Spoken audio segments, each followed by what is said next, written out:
Will you step down out of this race? Absolutely not. We have a vote in more than 2 weeks. I have supporters. I have 11 headquarters. I have more money that's been donated to my effort locally with matching funds.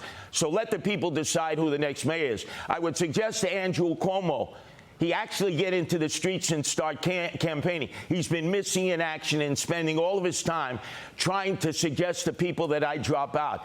1,000 times I've said it. I am the Republican candidate. He is an independent candidate. I represent the values of the Republican Party, and I'm in it to win it.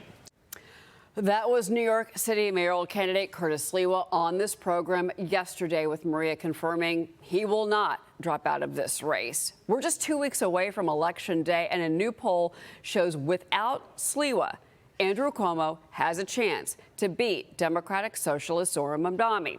The New York Post editorial board writing this: swallow the bitter pill. It burns to write this, but it's time for Curtis Sliwa to face reality and admit that the city's best hope to avoid the disaster of a Zohran Mamdani mayoralty is for him to drop out of the race.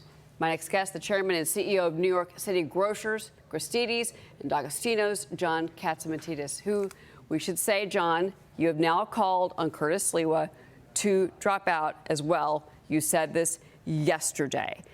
Have you spoken to Curtis Sliwa? Have you called him? Have you met with him? I have not talked to him in the last week or so. We were running a campaign, anybody but Zohran. In other words, we were giving Andrew Cuomo and we were giving Curtis Sliwa equal time to say, do what you have to do. And finally, President Trump has been saying all along that he thinks that Andrew Cuomo has the best shot against Zohran one-on-one. And he made it very clear on Maria's show on a Sunday morning, and we all took, we saw it. Myself and Sid Rosenberg, who loves Curtis, and I love Curtis. I mean, it's not about Curtis. We were on Brian Kilmeade's show at 10 o'clock on Sunday night, and we said, it's time. It's time to push a button. We love him. But one-on-one, and the poll confirmed it on Monday morning, one-on-one, that Cuomo has the best shot against. It's a Democratic town, and you know what I tell people? I tell people that 70% of the voters are Democrats. Well, Zohran is not a Democrat; he's a socialist. And Cuomo has been a Democrat all his life, 65 years, 67 years, whatever it is. His father was a Democrat for 70, 80 years. And the best shot, the Democratic Party has to decide that Zohran is a socialist. He is not a Democrat. And that if you're going to vote Democratic, you have to vote for Cuomo. Curtis, he has the Republican nomination, and it's not about being a Republican, not about being a Republican or a Democrat. You know what it's about? It's about New York City. Right now, New York City is at risk, and we love New York. Everybody in New York loves New York. They got to come out and vote. Vote. Early voting starts, I believe, on Friday or Saturday. 25th, Saturday. Saturday. Now, what I tell people, the only other thing we need to pull, and it's up to President Trump, it's up to Homeland Security, is you can't have illegals voting. Yeah, and that is a problem. You can't, you think that Zohran won by himself? I don't think so. I don't think so. I think there was more to that than meets the eye. And, the joke I tell, but it's more reality than a joke.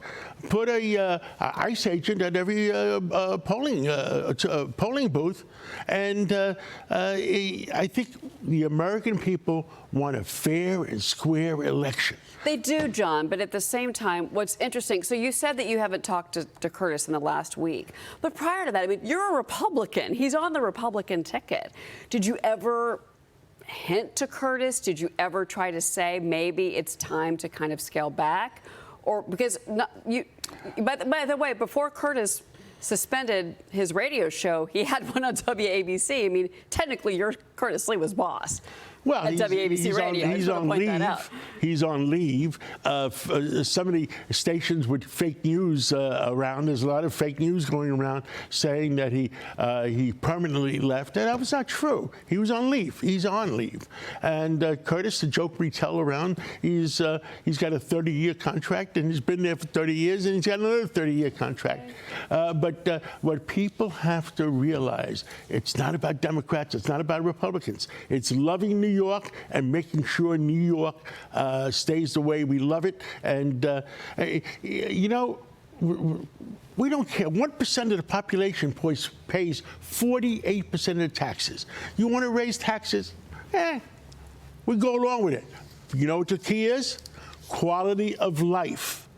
That we don't ruin the quality of life. We don't disband the police department. The amount of police officers leaving is tremendous.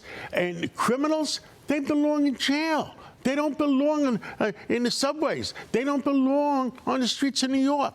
Mentally ill, they deserve to be in hospitals. But Zohran Mamdani is promising at least $10 billion in freebies, many of which we have said he can't deliver on. I do want to get there is no $10 billion. This. But that's if his programs, in particular universal child care, that is at least $7 billion right there. I mean, he can't. Actually, where's that money going to come from? Is some bank going to loan New York City the money to fund all these programs if he makes it through and is elected? Let me tell you, all New Yorkers, he is lying to you. And he is lying. There is no $10 billion. There is no $7 billion. And the same thing, we tell the joke, Fidel Castro promised to elect his people. Cesar Chavez,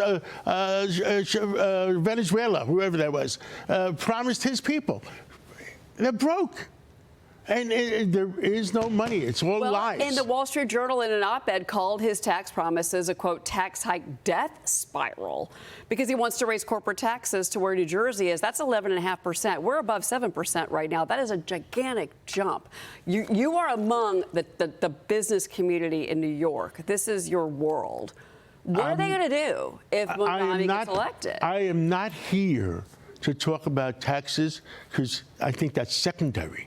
I am here that he is going to ruin New York by dismantling the police department, the quality of life. That is the thing. Money, we'll find a way.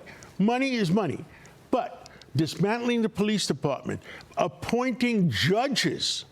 Could you imagine appointing more judges that believe that everybody should be in the streets of New York instead of in jails? I mean, the quality of life, I think that is the most important thing. Real quick before you go, what did you make of the fact that if you take out Sliwa, and he doesn't sound, he told Marie he's not getting out. He was adamant. He was here yesterday in the studio. But if it did come down to a close race like that, what part of the voting bloc in New York City do you think would actually maybe hold their nose, fine, and get behind Cuomo? Is it the Jewish vote? Is it the black vote? You know these sections of the city. I think the Jewish vote is going to get behind him. He hates Jews. I think the gays are going to get behind him. Don't forget, he hates gays, and I don't understand some of the situations. The Italian vote, he hates the Italians. I mean, the real estate industry, he hates the real estate industry. He hates anybody that lives in the East Side. Or I mean, it's just he has a pattern of hate. Yeah. And that's not New York City. We have a pattern of love. We love people. You are a very important voice. I can't underscore that enough in New York City and in the politics of this city. And after this, we'll have another discussion about where the Republican Party is in this city. John Catsimatidis, always great to see you, sir, my friend. Thank you for being here this morning. Thank you. So much at stake. All right, we're going to be right back, everybody.